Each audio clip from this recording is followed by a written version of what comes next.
the most gorgeous boy in our school, slid a signed Taylor Swift vinyl across the cafeteria table and asked me to teach him Japanese because he'd lied about living in Tokyo to impress the exchange student. The most gorgeous boy in our school, Parker, slid a signed Taylor Swift vinyl across the cafeteria table and asked me, "So can you teach me Japanese?" I nearly choked on my apple juice. Parker was the guy every girl wanted. Soccer captain, perfect smile, the kind of handsome that made teachers forget what they were saying mid-sentence. And he was talking to me, the girl who spent lunch reading. "Why do you need Japanese?" I told Akira I lived in Tokyo for a year. He rubbed his neck. Stupid first day lie. Now she keeps speaking Japanese to me and I just nod like I understand. Akira Suzuki. Of course, the exchange student who'd basically become our school's Akiran character. She had Disney princess eyes and a smile that made every guy melt. Her cousin's birthday party is in 3 weeks. She invited me. He pushed the vinyl closer. "This is signed. From the Eras tour. It's yours if you help me." His brown eyes actually looked panicked. "She's not like other girls. She cares about real things. I can't mess this up." I held the vinyl up to the light to examine it. Pen pressure. Check. Letter spacing. Check. It really was an authentic signature. "You got yourself a deal," I exclaimed. First lesson, Parker showed up with coffee and color-coded notebooks. Adorable. "Okay, basics first," I said. "Konnichiwa, genki desu ka?" "No." He leaned forward. "Teach me how to flirt in Japanese. How to not sound like a tourist. I want to talk to her about things she cares about." That was sweet. I'd expected him to want cheesy pickup lines. "Let's start with pronunciation. Say Akira." "Akira." "No, you need to soften the R. Like this. Akira." He tried again. Failed. I sighed. "Here." I took his hand and placed it on my throat, ignoring how my pulse jumped. "Feel how gentle it is." "Akira." His fingers spread against my neck. "Akira," he whispered, and suddenly the room felt too small. "Better." I stepped back. "Practice that." Something in my chest fluttered. "You're a really patient teacher," he said on Wednesday, after finally nailing a difficult phrase. "You're a good student." "Really?" He grinned, and I realized I'd never seen him truly smile before. Not the popular guy smile, a real one. By week 2, we'd moved past basics. I taught him haiku in his car after practice. He'd repeat lines about cherry blossoms while I tried not to notice how the sunset made his eyes look like honey. "What does this mean?" He showed me a line he'd found. "Kimi wo omuto, jikan mo basho mo wasurete shimau." When I think of you, I forget both time and place. My throat went dry. "It means love makes you lose track of everything else." Huh. He stared at the words. "That's beautiful." Thursday, we practiced traditional dance moves. I wasn't sure why, but he insisted that it would come in handy one day. Anything for a Taylor Swift signed vinyl, I guess. "I'm terrible at this." He laughed as he stepped on my foot again. "You're not." I adjusted his hand position. "Just follow my lead." His mom walked by his room and smiled at us. "Sorry about her," he said. "She thinks we're..." Never mind. "What?" "Nothing." But his ears turned red. The final week, something shifted. He'd text me Japanese puns late at night. Bring me mochi because I mentioned loving it once. Stay after our sessions just to talk, in English. "You know what's weird?" he said Tuesday night, lying on his bedroom floor while we studied. "I started this to impress Akira, but now I just really love the language." "Yeah? Yeah, like this." He sat up. "How do you say I lose track of time with you?" "Kimi to iruto, jikan wo wasurete shimau." He repeated it, looking right at me. The air went thick. That's good. Akira will like that." Right. Then came our last session. He was fluent enough to hold conversations, quote poetry, even make jokes. He'd learned an entire language in 3 weeks. "Let's do one final practice," he said. Full romantic confession. My stomach hurt. "Okay." He took my hands. I tried to memorize the feeling. "Kimi to iruto, subete ga imi wo motsu. Kimi wa zutto boku no kokoro ni ita uta mitai da." When I'm with you, everything has meaning. You're like a song that was always in my heart. I couldn't breathe. Couldn't stop wishing those words were for me. "Perfect," I whispered. "You're going to sweep her off her feet." Something crossed his face. "You think Akira will feel it too?" How could she not? Friday. The whole school watched Parker approach Akira at her locker. I stood by the water fountain, feeling sick. "Oh, hi you, Akira-san." "Genki?" "Good morning, Akira. How are you?" She turned, surprised. Then he started speaking the Japanese I'd taught him, and my heart shattered with every word. She laughed at our jokes, touched his arm when he quoted our poems, asked about Tokyo. "Nihongo ga juzu desu ne," she said. "Your Japanese is beautiful." "Arigatou. Ishoni bangohan wo tabemasen ka?" "Thanks, would you like to have dinner together?" "Zeihi. I'd love to." She kissed his cheek. Everyone cheered. I left before he could see me. He found me after school, glowing. She said, "Yes, this is all because of you." He hugged me tight. "You're incredible." I stood there like a statue until he let go. Monday, I was eating crackers in the library when Akira appeared. "You're the one who taught Parker Japanese?" I nodded. "I thought so." She smiled. "You know, the whole time I was teaching him about Tokyo restaurants, he kept asking what you'd think of them. When I mentioned a poetry reading, he said you'd love it. Everything circled back to you." I stared at her. Long pause. She adjusted her carabiner. "You know I'm gay, right?" I blinked. "What? The carabiner? The universal indicator for being gay?" She pointed to the rainbow one on her belt loop. "My girlfriend Yuki in Tokyo, who I literally never shut up about?" Oh my gosh. The whole time I thought it was just her best friend or something. "Yeah," she laughed. "Parker's in the music room. You should probably go." I practically sprinted to the music room, my heart pounding so hard I thought it might actually burst out of my chest. The hallway seemed to stretch forever, and my sneakers squeaked against the linoleum with each desperate step. When I finally reached the door, I had to stop and catch my breath, hearing soft guitar music floating through the crack. I pushed open the door to find Parker sitting alone on one of those uncomfortable plastic chairs, his guitar in his lap, playing something that sounded both beautiful and incredibly sad. The late afternoon sun streamed through the windows, catching the dust motes in the air. He looked up when he heard the door, and I swear his whole face transformed when he saw me standing there. "You came," he said, setting his guitar down on the chair next to him like it suddenly didn't matter at all. Akira told me everything, I managed to say between breaths, still winded from basically running across the entire school. Parker stood up and took a step toward me, then stopped, his hands hovering awkwardly at his sides like he wasn't sure if he was allowed to come closer. I kept trying to tell you, he said, his voice cracking slightly, but every time I started, you'd say something about how perfect we'd be together, me and Akira, and I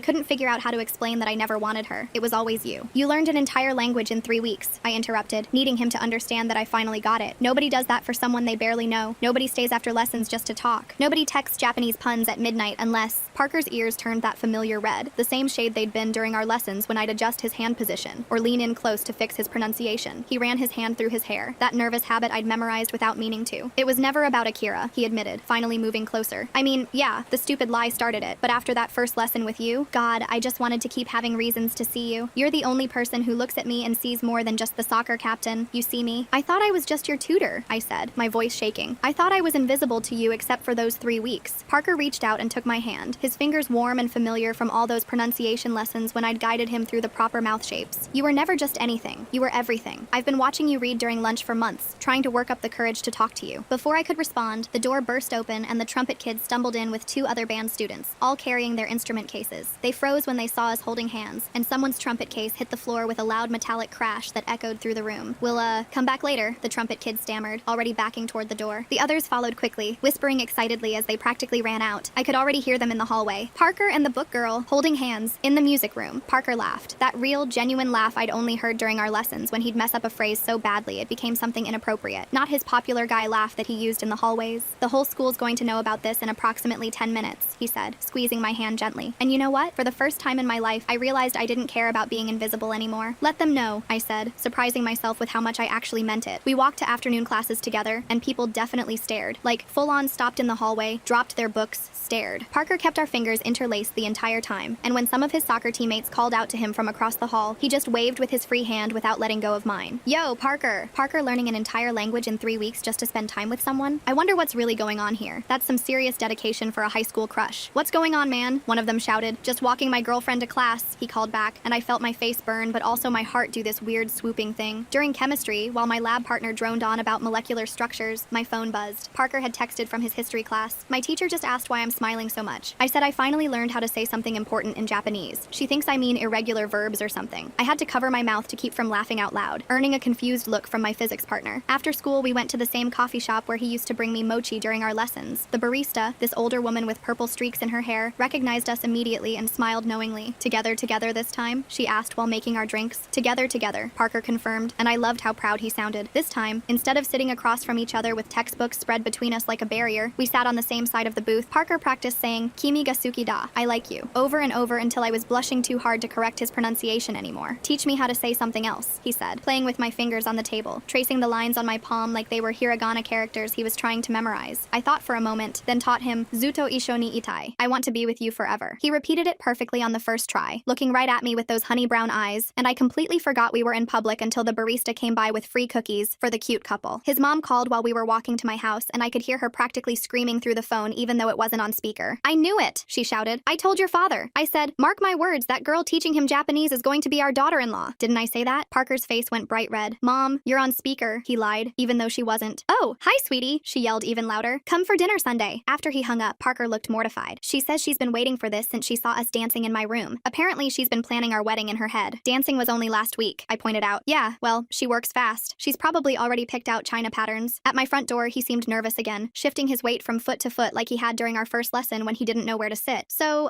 there's this soccer team party this weekend, he started, looking at his shoes. Do you want to go with me? As my actual girlfriend this time? Not as my tutor or friend or whatever, but like actually together? Only if you promise not to pretend you lived in Tokyo, I teased. He pulled me closer, his hands settling on my waist, and said in that soft voice that had made me fall for him during our lessons, I promise to only speak the Japanese you taught me. Although I might tell people you're my girlfriend in both languages, just to be really clear about it. The next morning, I was just getting my books from my locker when Madison appeared beside me like some kind of perfectly contoured nightmare. She leaned against the lockers, examining her manicure with fake casualness. So, you're Parker's new project, she said, her voice dripping with fake sweetness. How interesting. You know he gets these little obsessions, right? Last year it was skateboarding. Bought a board, practiced for a month, then forgot about it. The year before that, photography. He must have taken 1,000 pictures before he got bored. I closed my locker and turned to face her fully. Good thing I'm not a hobby then. She stepped closer, dropping the sweet act entirely. Her eyes were cold. You really think you can keep his attention? You're not exactly his usual type. I mean, look at you. Library girl. Do you even own anything that isn't a cardigan? That's kind of the point, Parker said from behind her. Madison spun around so fast her hair whipped me in the face. Her perfectly glossed lips parted in surprise. Parker, I was just... But he was already taking my hand, his jaw set in a way I'd never seen before. Save it, Madison. Come on, he said to me, leading me away from her. Sorry about her, he said once we were out of earshot, his thumb rubbing circles on my hand. She's been weird since we broke up last year. You dated for 2 years, I said. She's probably not used to seeing you with someone so different from her. That's exactly why I like you, he said, stopping in the middle of the hallway. You're nothing like her. You're real. At lunch, Parker brought Akira to sit with us, which was surreal considering a week ago I thought she was his dream girl. I wanted to properly thank you, he told her, completely sincere, for, you know, everything. The intervention, the truth bomb, all of it. Akira grinned and said something in rapid Japanese that made me nearly spit out my water laughing while Parker looked completely lost. What did she say? He asked, looking between us. She said you're welcome, but you owe her big time, I translated, leaving out the part where she'd also called him an oblivious idiot in the most polite way possible. Parker nodded seriously. Name your price. Akira thought for a moment, tapping her chopsticks against her bento box. Introduce me to that cute girl from your soccer team, the one with the braids who always wears the vintage band tees. Parker looked shocked. Wait, you mean Sam? But I mean she's... Akira raised an eyebrow. You thought what? That I only date Japanese girls? Or that Sam's too cool for me? We all laughed, and Parker promised to make the introduction that very afternoon. That afternoon, I found myself sitting on the metal bleachers for the first time in my entire high school career, watching Parker at soccer practice. The sun was brutal, and I'd forgotten sunscreen because of course I had. When do bookworms ever need SPF for the library? Parker kept glancing over at me between drills, this huge grin spreading across his face every time our eyes met. Parker, eyes on the ball! The soccer coach shouted after Parker completely missed an easy pass because he was too busy waving at me. I don't care if the Queen of England is in those bleachers, you keep your head in the game. The whole team cracked up, and Parker's ears went red, but he still snuck another look at me before jogging back into position. I pretended to read the book I'd brought, but honestly, watching him play was way more interesting than I'd expected. There was something about seeing him in his element, confident, focused, when he wasn't looking at me, completely at ease with his body in a way I'd never be. After practice, his soccer teammates swarmed around us before I could even get down from the bleachers. They were all sweaty and grass-stained, and I tried not to obviously hold my breath when they got close. So this is the famous Japanese tutor, one of them said, slinging his arm around Parker's shoulders. Dude would not shut up about you for weeks. Like, we'd be running plays, and he'd randomly ask if we knew what kawaii meant, or how to pronounce Akira properly, another guy added, doing air quotes. He made us all practice saying it without the hard R sound. Parker's face was approaching tomato levels of red now, but he didn't deny any of it. He just grabbed my hand and squeezed it like he was saying, yeah, I was that obvious and I don't care. She's coming to the party Saturday, right? Someone asked. If she wants to, Parker said, looking at me with those puppy dog eyes that absolutely weren't fair. The team party that weekend was at one of his teammates' houses, this massive place with a pool and everything. I spent forever getting ready, changing outfits 3 times because what do you even wear to a soccer team party? I finally settled on jeans and a nice top, casual but not trying too hard. Parker picked me up, and when I got in his car, he just stared at me for a second. You look perfect, he said, and the way he said it made me believe him. The party was already loud when we arrived, music thumping, people everywhere, red Solo cups in every hand. These weren't my people. They were all confident and athletic and knew how to work a room. I felt like I had a neon sign over my head saying, doesn't belong here. But Parker never left my side. He introduced me to everyone, his hand either holding mine or resting on my lower back, making it clear I was with him. This is my girlfriend, he'd say, and each time the word girlfriend sent little sparks through my chest. You want something to drink? He asked, leaning close to my ear so I could hear him over the music. Just water, I said, and he didn't even tease me about it, just went to get it. While he was gone, a girl I recognized from the volleyball team came up to me. You're brave, she said, and I must have looked confused because she clarified, dating Parker. Every girl in school wants him. I didn't really plan it, I admitted. She laughed. The best things never are planned. Madison showed up about an hour in with her usual crew, all perfectly styled hair and coordinated outfits like they'd had a pre-party planning session. She made this big production of not looking at us, but I kept catching her staring whenever Parker would lean in to whisper something in my ear. He'd been teaching himself more Japanese phrases, apparently. Kimi no egao ga suki, he whispered, his breath tickling my ear. I love your smile. Your pronunciation is getting better, I told him, trying not to melt into a puddle right there. I've been practicing with YouTube videos, he admitted. Don't tell Akira, she'll make fun of my sources. Madison chose that moment to walk by us, accidentally, bumping into me hard enough that I would have spilled my water if Parker hadn't steadied me. Oops, she said, not even trying to sound sincere. Didn't see you there? Parker's mom already picking China patterns after 1 week of dating? That's moving faster than his Japanese lessons. At least those took 3 weeks before the big confession happened. You're just so easy to miss. Before I could respond, Parker stepped between us. Madison, that's enough. What? I said it was an accident. She flipped her hair over her shoulder. Though I don't know why you're slumming it with the library mouse when